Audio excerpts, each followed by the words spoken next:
assessing the trajectory. Are you close to the target or not? Sometimes remotely you can modify the target, sometimes you can't. You know, if you let an arrow fly, you have to wait till it lands, then you assess. But if you've got a smart bomb, you can probably control it. The drones, you can probably control them. I don't know how much it is self-done, but how much is self-directed, how much is controlled. But you see how that applies? Yet we forget it in every action. Then renew, which means fix the direction. And then finally, reward equitably. Don't start buying more drones that fall apart. Don't buy armor that doesn't work. Buy things that work. And reward those people with more contracts. Don't pay more money to failed banks. I mean, I'll sound like a Republican. I go either way, you know. You should be paying more money to those that are succeeding. That's the American free enterprise system. That is capitalism. But we go the other round sometimes, we reward people. And then guys like Thain, Merrill Lynch, 120 million in rewards to a failed bankrupt company that is now taking Bank of America down with it because of their losses. Now, is that man who went in for a year and screwed things up, cost you and me a lot of money, worth $20 million just to walk away after 1 year of screwing up? Well, that's bad rewards, that's wrong rewards. That is a violation of this 12 steps, see? Told you I knew it all along. Knowledge is out there, the question is understanding and applying it. And I'm trying to do is share with you a way in which you can apply it, understand it, and apply it. That's all this is, really. There's nothing new here.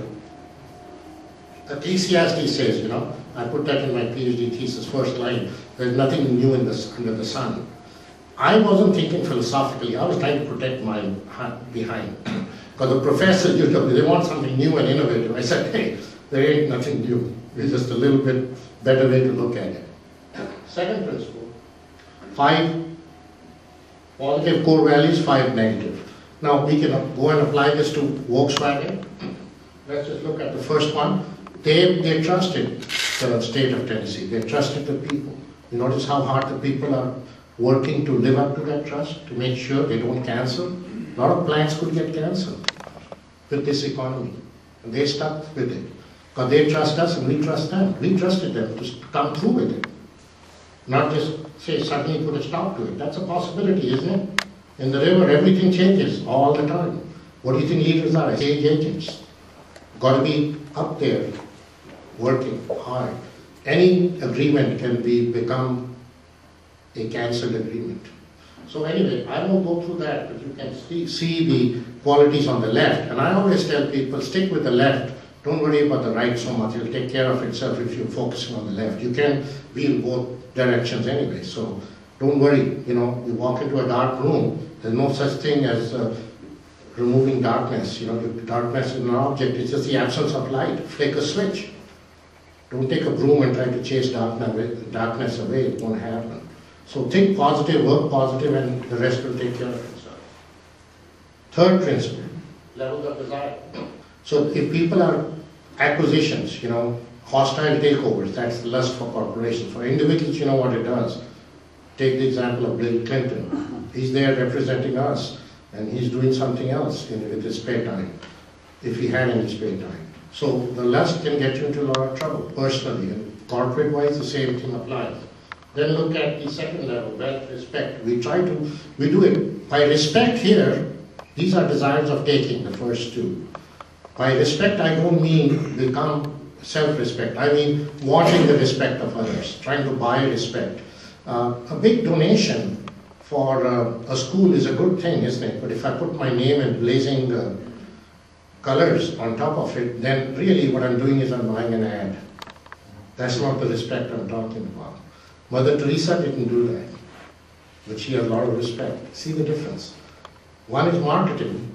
You get something out of it. Respect is truly that which somebody earns and that you look up to. So third is service. And Christians here will understand that from the life of Christ and from Mother Teresa, right? But everybody. Remember the concept of servant leader. So if you start looking at this, you'll automatically be looking that way. The freedom is hard for corporations to get to. The reason is we go to the fourth level, remember the confession and the last confession at the deathbed and all that, because we know we're going to die. So finally we want to free ourselves about the burden. Corporations don't think they're ever going to die. They just screw up, take all the money and let it go bankrupt.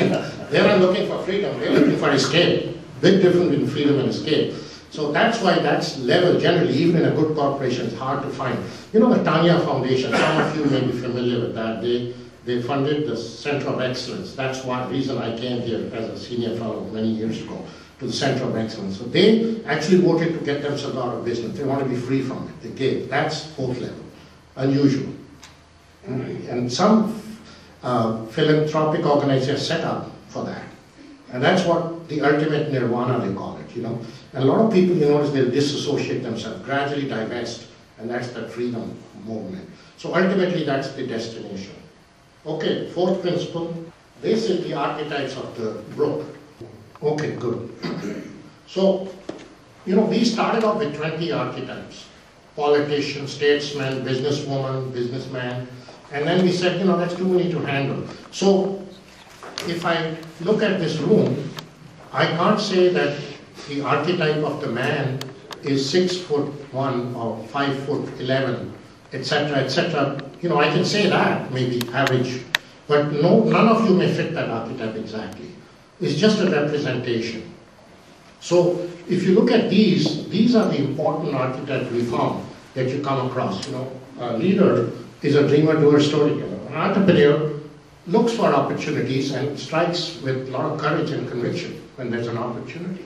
That's what an entrepreneur is. Not somebody who buys one after the other series of McDonald's. That guy is just a financial investor and a manager. Entrepreneur is something unique, somebody who's thinking unique or different way to solve a problem. Some intellectual investment is present. A manager is one who does things effectively and efficiently. They get the job done. A consultant basically applies, doing what I'm trying to do. I don't think like a consultant, you probably will figure that out, because I think out of the box. But consultant takes the box and takes it from shop to shop and finds out what people want, learns, gives it back to them, and then collects a fee. That's a consultant. That's the archetype of a consultant, the way we've constructed it here in this little paradigm. A trustee is a rubber stamper, you know. I'm sorry, sir, I can't help you because the book says this and I'm not allowed to do this and I'm allowed to do that. Instead of, hey, I think we can solve this problem. So trustees are basically, you know, why do you think they call the trustees in the prison? They're actually similar because they have certain rules. They just go within the rule, they follow the rules. Nothing wrong with it. We need all kinds of archetypes to make a successful enterprise. And an intellectual is similar to a leader, but not so much a doer, but a communicator they can be. So it's not, they're not more interested in getting a team together to solve a problem. Michelangelo, they're very much buried into their vision. But they are doers and dreamers, and in a way they tell their story through their vision. They don't try to get other people involved to that degree. That's the intellectual. Thinkers, most of you here are intellectuals, because you're paying good attention. In addition to these archetypes, there are what I call the grand archetypes. They are the really ones that determine who you are. Your journey in life, your evolution of yourself is more a function of your giver-taker ratio. And I tell students when they start the class, take this book, master, look at